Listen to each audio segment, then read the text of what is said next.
نحمده ونستعينه ونستغفره ونؤمن به ونتوكل عليه ونعوذ بالله من شرور أنفسنا ومن سيئات أعمالنا من يهده الله فلا مضل له ومن يضلل فلا هادي له ونشهد أن لا إله إلا الله وحده لا شريك له ونشهد أن سيدنا ونبينا وإمامنا ومولانا محمدا عبده ورسوله صلى الله تبارك وتعالى عليه وعلى آله وصحبه وبارك وسلم تسليما كثيرا أما بعد فأعوذ بالله من الشيطان الرجيم بسم الله الرحمن الرحيم يا أيها الذين أوتوا الكتاب آمنوا بما نزلنا مصدقا لما معكم من قبل أن نطمس وجوها فنردها على أدبارها أو نلعنهم كما لعنا أصحاب السبت وكان أمر الله مفعولا إن الله لا يغفر أن يشرك به ويغفر ما دون ذلك لمن يشاء ومن يشرك بالله فقد افترى إثما عظيما صدق الله مولانا العلي العظيم. اس سے پہلی آیات میں اللہ رب العزت والجلال نے یہود کی ان شرارتوں کا تذکرہ کیا تھا جس کا مظاہرہ منافقانہ انداز میں ان کی جانب سے برابر ہوا کرتا تھا. نبی کریم علیہ السلام کے سامنے آ کر اس انداز میں گفتگو کیا کرتے تھے کہ جس سے حضور پاک علیہ السلام سے تمسخر کا احساس ہوتا ہے، جیسے نبی کریم علیہ السلام سے مذاق کر رہے ہیں. ایسے مبہم جو جملے بولا کرتے تھے کہ جس کا ظاہر کچھ ہوتا تھا باطن کچھ ہوتا تھا. اس کی کئی مثالیں اللہ رب العزت والجلال نے اس سے پہلے کی آیت مبارکہ میں ذکر فرمایا. من جملہ ان شرارتوں کے اور خباثتوں کے جن کا مظاہرہ یہود کی جانب سے ہوا کرتا تھا، ایک مرتبہ کی شرارت یہ بھی تھی کہ مدینہ منورہ میں یہود کے کچھ سردار جناب رسول اللہ صلی اللہ علیہ وسلم سے ملاقات کے لیے آپ کی خدمت میں حاضر ہوئے اور جب سلام کرنے کا مرحلہ آیا تو انہوں نے اپنی باطنی خباثت کا مظاہرہ کرتے ہوئے السلام علیکم کے بجائے السلام علیکم وہی گول جملے بولنے کی جو عادت تھی، مبہم اور بناوٹی جملے بولنے کی عادت تھی کہ اگر کوئی گرفت کرے گا اور پکڑ کرے گا تو کہتے ہیں کہ ہماری مراد تو یہ تھی، اور اگر گرفت اور پکڑ نہیں ہوگی تو گولے بجائیں گے کہ دیکھو ہم نے تو محمد صلی اللہ علیہ وسلم کی شان سے گستاخی کر دی اور کسی کی کوئی جرأت و ہمت نہ ہو سکی کہ ہمیں ٹوک دے کچھ کہہ دے. تو ان کی نیتوں کے اندر فتور ہوتا تھا، باطنی خباثت اس کے اندر بھری ہوئی تھی. نبی کریم علیہ السلام کو مخاطب کر کے السلام علیکم کہہ رہے ہیں.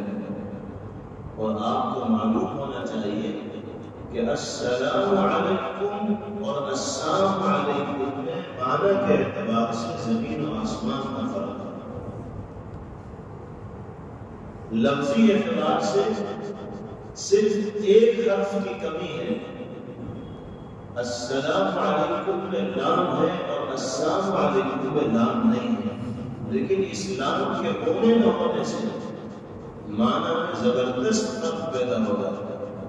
السلام علیکم دعائیہ جملہ ہے جس میں ہر طرح کی دعا سامنے والے کو دی جا رہی ہے. تمہاری جان سالم رہے، تمہارا مال سالم رہے، تمہاری عزت و آبرو سلامت رہے، تمہارا کاروبار سلامت رہے، تمہارا گھر-بار سلامت رہے. سلامتی کی جتنی بھی دعائیں ہو سکتی ہیں السلام علیکم ورحمۃ اللہ کے اندر آ رہی ہے.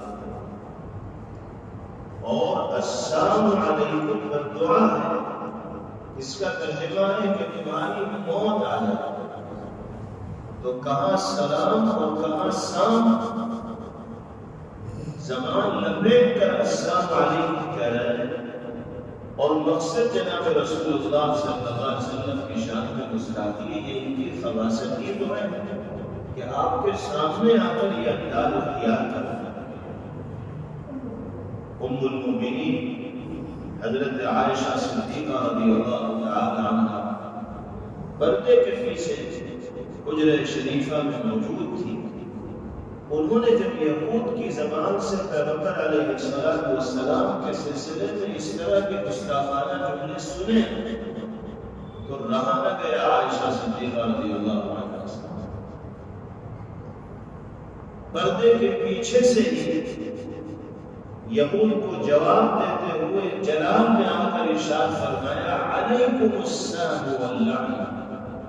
پیغمبر علیہ السلام تو ان کی اس خباثت کو سن کر خاموش رہے اور آپ نے ان کے انداز میں کوئی جواب نہ دیا.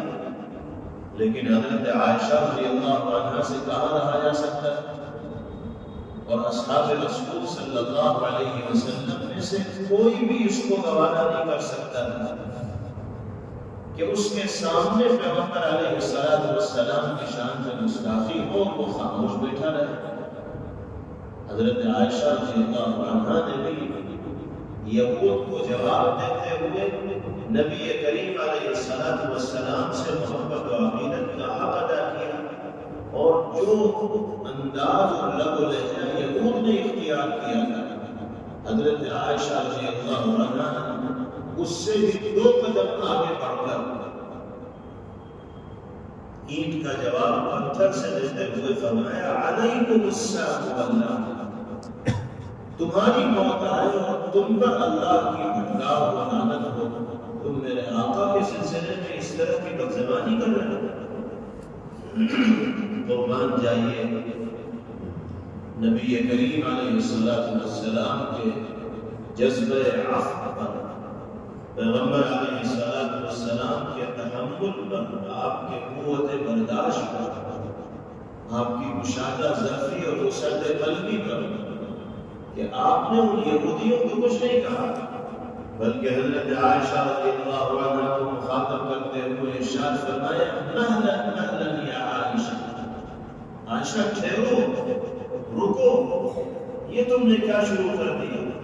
تم نے ان جیسی زبان کو اختیار کی، تم کو جواب میں اس طرح کے الفاظ بولنے لگے. حضرت عائشہ رضی اللہ عنہا کی جلالت تھی اور پیغمبر علیہ السلام سے بتکلف بھی تھی. آپ کی چہیتی اور لاڈلی زوجہ مطہرہ تھی. انہوں نے فوراً کہا کہ یا رسول اللہ اما سمعت ما قالوا، کیا آپ نے سنا نہیں کہ یہ کیا بدزبانی کر رہے ہیں اور کس طرح کے خباثت و شرارت کر رہے ہیں؟ پیغمبر علیہ السلام نے ارشاد فرمایا کہ میں نے سب کچھ سن لیا اور مجھے جو جواب دینا تھا وہ جواب میں نے دے دیا. انہوں نے السلام علیکم مجھے مخاطب کر کے کہا، میں نے جواب میں علیکم کہہ دیا. تو جو بددعا یہ مجھے دینا چاہتے تھے وہ مجھے کیا لگتی ہوتی انہیں کو نہیں جائے، لیکن تمہیں یہ انداز اختیار نہیں کرنا تھا. اگر یہ شرارت و خباثت کرنا ہے اور تہذیب کے دائرے سے باہر نکلنا ہے تو ان کی دیکھا دیکھی اس سے میں آ کر تمہیں یہ زبان استعمال کرنے کی اجازت نہیں ہے۔ اگر تم بھی اسی طرح کی زبان استعمال کرو گی تو پھر ان میں اور تم میں کیا فرق رہ جائے گا؟ تم میری تربیت میں رہتی ہو، میرے صبح و شام تمہارے سامنے ہے، میرا کردار تمہارے سامنے ہے، میرے جملے تمہارے سامنے ہیں، میں نے کتنی مخالفتوں کو سہا ہے اور کبھی اپنی زبان کو تہذیب کے دائرے سے باہر نہیں نکلنے دیا ہے۔ تمہیں تو یہی نقش اختیار کرنا چاہیے تھا، یہ لاکھ بد زبانی کرے، ان کے جواب میں بد زبانی نہ ہونا چاہیے۔ اس واقعے سے دو سبق ملے۔ ایک سبق تو یہ کہ یہود کے دل میں اسلام اور پیغمبر اسلام صلی اللہ علیہ وسلم کے سلسلے میں جو مباحثت بھری ہوئی تھی، موقع اس کا اظہار کیا گیا۔ اللہ رب العزت والجلال نے ان کی ان ساری حرکتوں اور شرارتوں سے پردہ اٹھا دیا، ان کا راز فاش کر دیا۔ پچھلی آیت میں اللہ نے 3 مثالوں کے ذریعے وضاحت فرمائی تھی کہ اس طرح کے جملے یہ لوگ نبی کریم علیہ السلام کے سلسلے میں بولا کرتے تھے، جس کا ظاہر کچھ تھا، باطن کچھ تھا۔ اور انہی شرارتوں میں سے ایک شرارت یہ بھی تھی کہ آپ کو سلامتی کی دعا دینے کے بجائے بددعائیہ جملہ آپ کے سلسلے میں استعمال کر رہے ہیں۔ ایک بات تو یہ معلوم ہوئی کہ یہود کے دل میں جو شرارت بھری ہوئی تھی اس کا وہ مظاہرہ کیا۔ دوسری بات یہ معلوم ہوئی کہ ہمارے اور آپ کے ساتھ کوئی کتنی ہی بد زبانی کر لے، کوئی کیسی ہی زبان کا استعمال کر لے، لیکن ہمیں اپنے نفس کو قابو میں رکھنا ہے اور بد زبانی کرنے والے کے جواب میں بد زبانی نہیں کرنی۔ وہ اگر گندی زبان استعمال کر کے گناہوں کو مول لے رہا ہے تو اگر ہم اس کے جواب میں بھی گندی زبان استعمال کریں گے تو پھر ہم بھی گناہ گار ہوں گے۔ اللہ کے حبیب صلی اللہ علیہ وسلم نے گالیاں سنی، دعائیں سنی، لیکن زبان سے جواب میں گالی نہیں دی۔ بہت بڑا سبب ہے۔ ہم جیسے گنہگار لوگ فوراً غصے میں لال پیلے ہو جاتے ہیں اور کوئی ذرا سا چھیڑ دے بس پھر جب تک اس کو پریشان نہیں کر دیتے اس وقت تک دل کو سکون نہیں مل پاتا۔ یہ ایمان والوں کی شیوا نہیں ہے۔ قرآن پاک میں ایمان والوں کی علامت بتائی گئی، وَإِذَا خَاطَبَهُمُ الْجَاهِلُونَ قَالُوا سَلَامًا۔ اللہ کے نیک بندوں کی نشانی یہ ہے کہ جب اجڑ، گواہ، بے تہذیب، بد زبان قسم کے لوگ ان کے منہ لگتے ہیں تو وہ سلامتی کا راستہ اختیار کرتے ہوئے کنارے سے نکل جاتے ہیں، ان کے جواب میں اپنی زبان کو گندا نہیں کرتے۔ دوسرا سبب یہ ہے اور یہی تلقین آپ نے حضرت عائشہ صدیقہ رضی اللہ تعالی عنہا کو فرمائی کہ یہ اگر بد زبانی کر رہے ہیں تو جواب آپ کو بد زبانی کرنے کی ضرورت ہے۔ تو یہ مضمون اللہ نے پچھلی آیات میں بیان فرمایا ہے۔ اب اس آیت مبارکہ میں اللہ رب العزت والجلال یہودیوں کو ان کی لاکھ شرارتوں اور بری حرکتوں کے باوجود سیدھے راستے پر لانے کی دعوت ہے اور یہ فرما رہے ہیں کہ تمہارے جرائم اگرچہ حد سے تجاوز کر چکے ہیں، تمہاری شرارتیں اور بری حرکتیں بڑھتی چلی جا رہی ہیں اور تم نے ایک طویل عرصہ ہماری نافرمانی میں بتا دیا ہے، گزار دیا ہے، لیکن آج بھی توبہ کا دروازہ کھلا ہوا ہے۔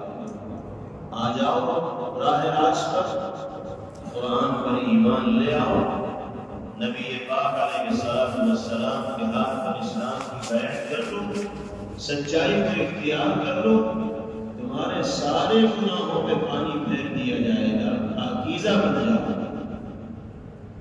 اور پھر اللہ نے جلال میں آ کر ارشاد فرمایا کہ اگر اب بھی تم راہ راست پر آنے کے لیے تیار نہیں ہو تو پھر عذاب و خداوندی کا سامنا کرنے کے لیے تیار ہو جاؤ۔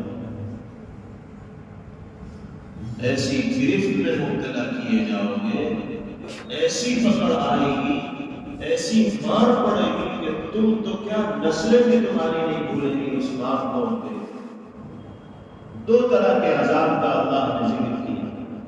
گویا کہ یہ آیت مبارکہ یہود کو الٹیمیٹم ہے، دھمکی ہے اللہ کی طرف سے کہ مان رہے ہو تو مان جاؤ، ورنہ سارے راستے بند ہو جائیں گے اور ذلت و خواری اور پستی کے گہرے گڑھے کے اندر اترتے چلے جائیں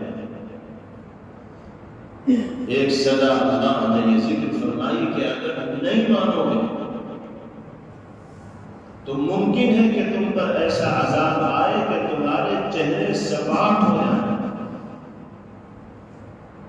جس طرح گدی ہوتی ہے ایسے ہی سامنے کا حصہ ہوتا ہے۔ ذرا تصور کیجیے کہ اگر انسان چہرے کی ساخت اور بناوٹ سے محروم ہو جائے تو پھر کیا کیفیت ہوگی، کیا حالت ہوگی، کیسے اس انسان کی شناخت اور پہچان کی جائے۔ اللہ نے چہرے کو مرکز حسن بنایا ہے، پہچان کا باعث و ذریعہ بنایا ہے، ورنہ انسانی جسم کے جو دوسرے اعضاء ہیں وہ عام طور پر آپس میں اتنے مشابہ ہوتے ہیں کہ فرق کرنا مشکل ہوتا ہے کہ یہ ہاتھ فلاں کا ہے یا فلاں کا ہے۔ آپ 10 ہاتھ ایک جگہ رکھ دیجیے اور چہرے سامنے نہ ہوں تو یہ تمیز کرنا مشکل ہوگا کہ کون سا ہاتھ کس کا ہے۔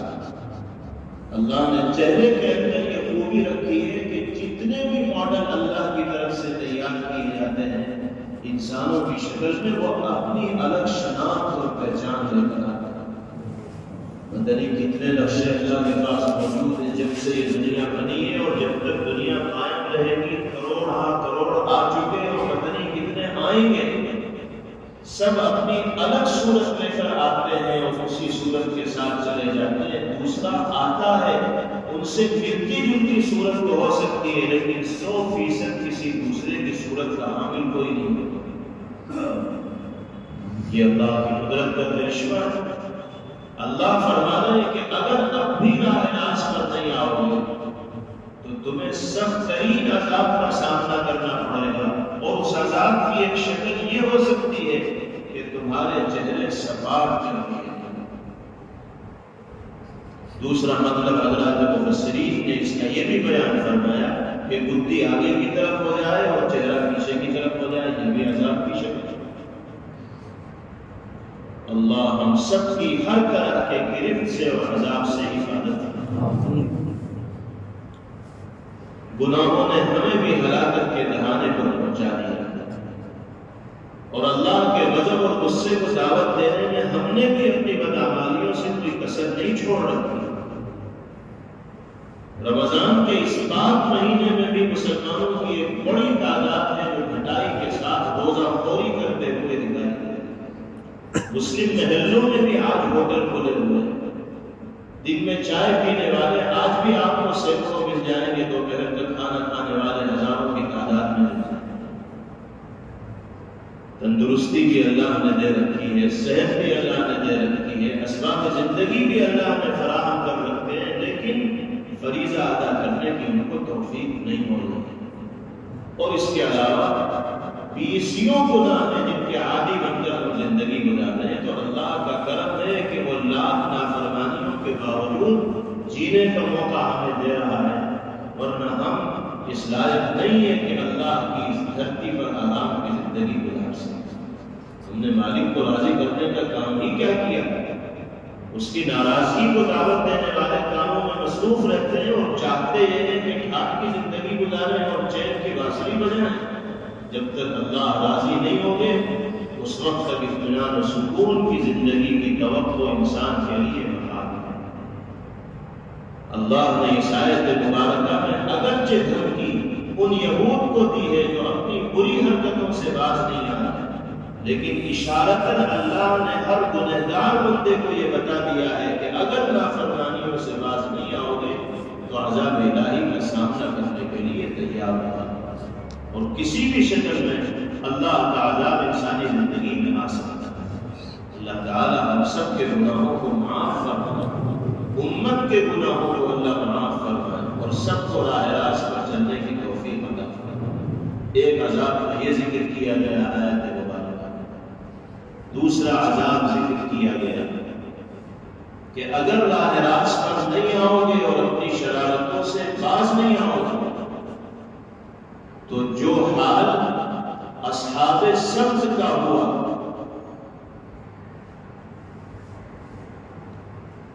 اصحاب سبت کی تفصیل ابھی بیان کی جائے گی، وہی حال پھر تمہارا بھی ہوگا۔ جس طرح وہ ملعون قرار دیے گئے اسی طرح تم بھی ملعون قرار دیے جاؤ گے۔ اصحاب سبت یہود کا وہ طبقہ تھا جن کو اللہ نے مبتلا عذاب فرمایا، اور عذاب ایسا کہ ان کے چہرے بندر و خنزیر کی شکل اختیار کر گئے۔ اللہ تعالیٰ فرما رہے ہیں کہ اگر اب بھی تم سیدھے راستے پر آنے کے لیے تیار نہیں ہو تو جس طرح وہ لوگ بندر و خنزیر کی شکل اختیار کر گئے اسی طرح تمہیں بھی اس مرحلے سے گزرنا ہے۔ اللہ رب العزت والجلال کے لیے کوئی مشکل نہیں، وہ قادر مطلق ہے، وہ جیسا چاہے کرے، کوئی ان کو روکنے والا نہیں ہے۔ یہ آیات مبارکہ صرف یہود کی آنکھیں کھولنے کے لیے کافی نہیں بلکہ ہماری اور آپ کی آنکھیں کھولنے کے لیے بھی کافی ہے۔ روایات میں آتا ہے کہ بہت سے یہود اس آیت مبارکہ کو سن کر راہ راست پر آ گئے اور انہوں نے اپنے گناہوں سے توبہ کی، لیکن بعض عادی مجرم ایسے تھے کہ جن پر اس آیت مبارکہ بھی کبھی اثر نہ ہوا اور وہ گناہوں کے دلدل کے اندر پھنسے تھے۔ حضرت کعب احبار رضی اللہ تعالی عنہ مذہب یہودیت سے تعلق رکھنے والے تھے، لیکن جب یہ آیت مبارکہ ان کے کانوں میں پڑی اور اللہ کی یہ وعید دل کے اندر اتری تو فوراً اپنے گناہوں سے توبہ کی، قرآن پر ایمان لائے اور نبی کریم علیہ السلام کے دامن سے وابستہ ہوا۔ تو یہ آیت مبارکہ اگرچہ خطاب ہے یہود کو، لیکن عام ایمان والوں کو اور دنیا میں بسنے والے انسانوں کو بھی اللہ کی طرف سے اشارہ خطاب کیا جا رہا ہے کہ گناہوں سے اگر باز نہیں آؤ گے تو طرح طرح کے مسائل کا سامنا کرنا ہوگا۔ آیت مبارکہ سنیے، یا ایھا الذین اوتوا الکتاب آمنوا بما نزلنا مصدقا لما معکم من قبل ان نطمس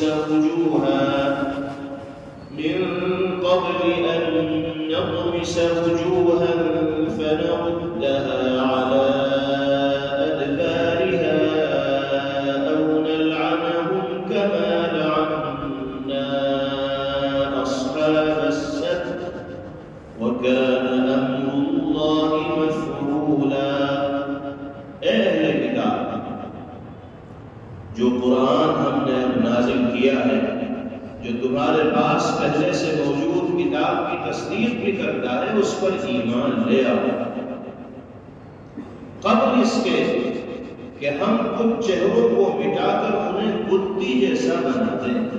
یہ ہے اللہ کی طرف سے ایمان لے آؤ، سیدھے راستے پر آ جاؤ، کہیں ایسا نہ ہو کہ ہم چہروں کے غبار کو مٹا کر سپاٹ کر دیں اور بتی جیسا بنا دیں۔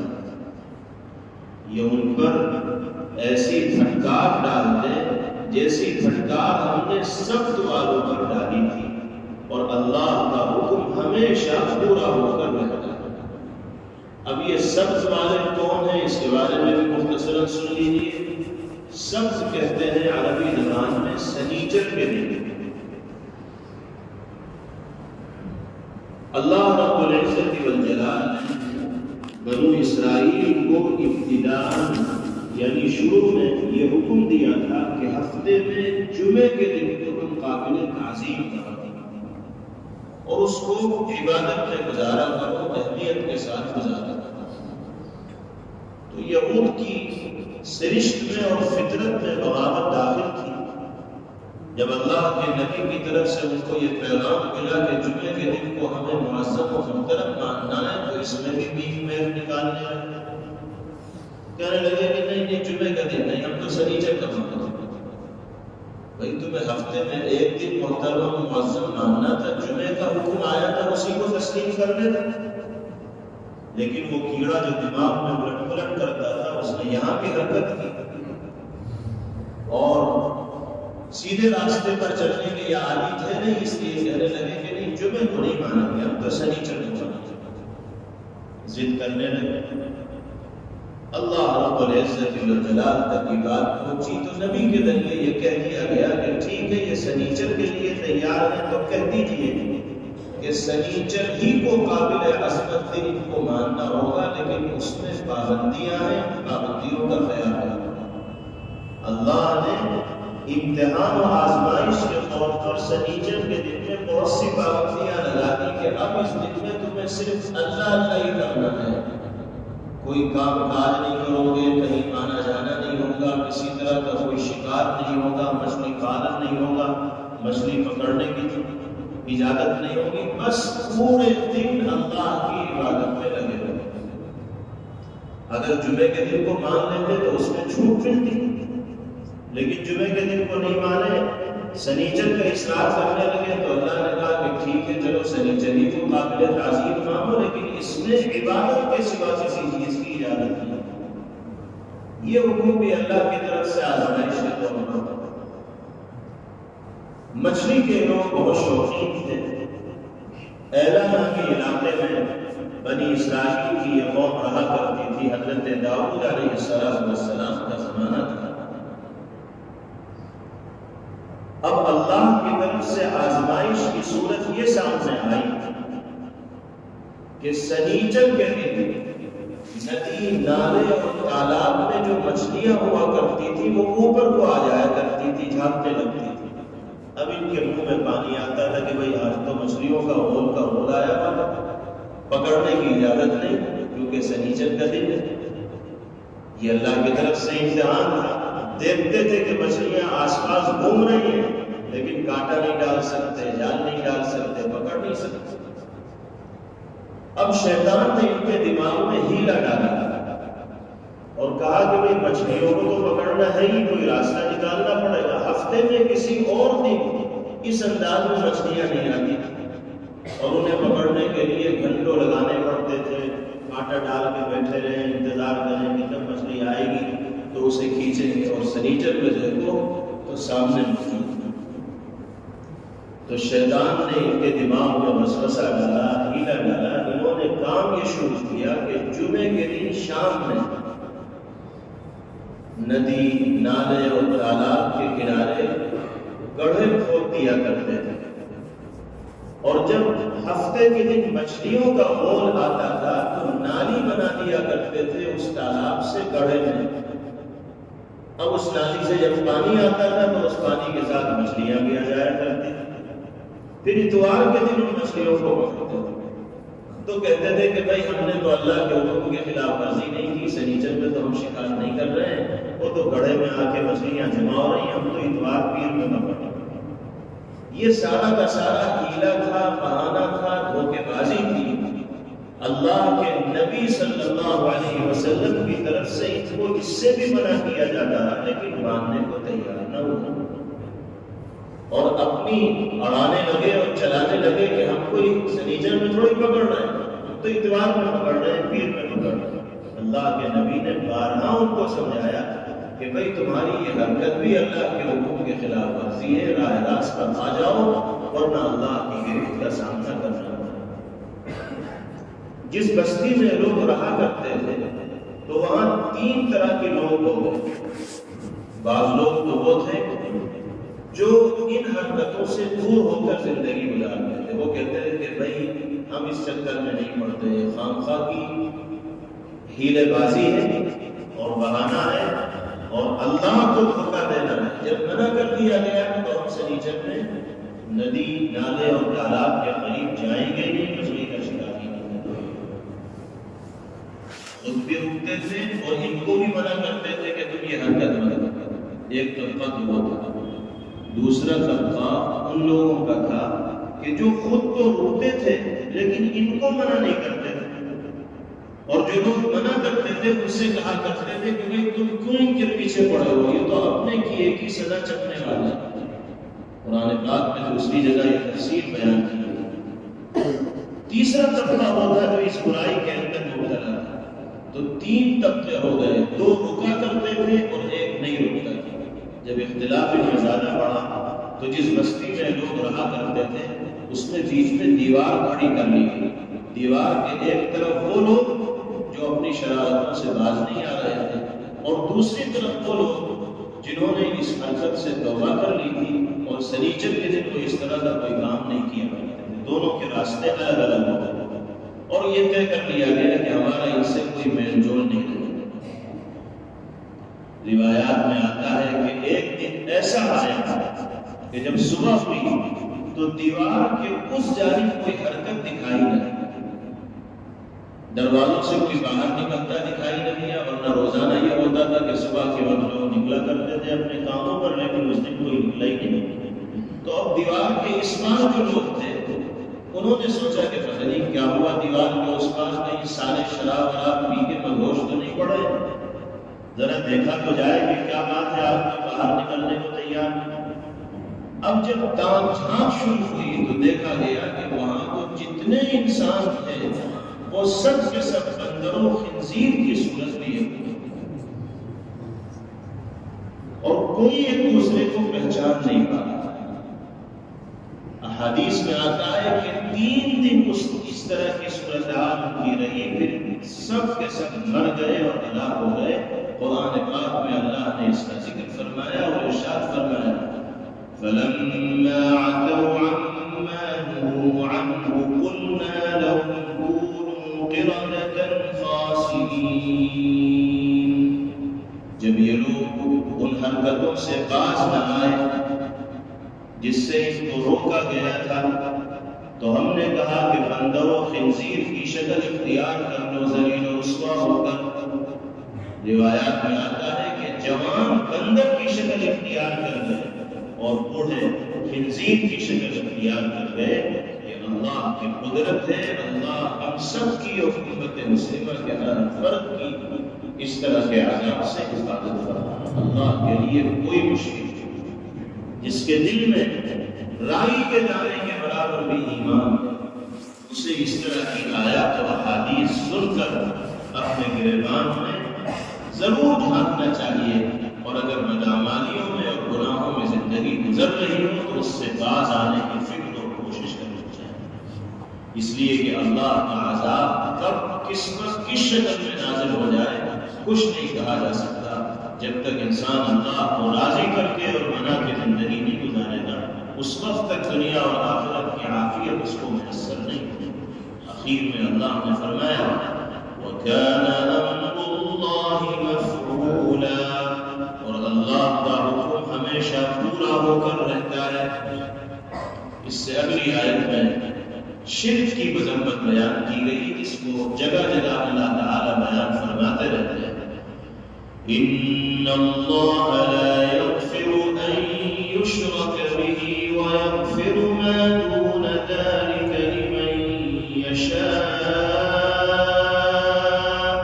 بے شک اللہ اس بات کو معاف نہیں کرتا کہ اس کے ساتھ کسی کو شریک ٹھہرایا جائے، اور اس سے کم تر ہر بات کو جس کے لیے چاہتا ہے اللہ معاف کرتا ہے۔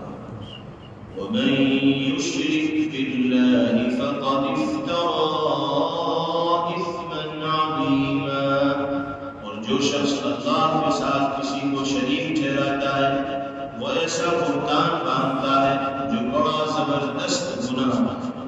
اللہ ہم سب کو شرک سے، شرکیہ و کفریہ اعمال سے محفوظ فرمائے اور شریعت و سنت کے تقاضوں پر عمل والے تعالی ہم سب کے لیے آسان فرمائے۔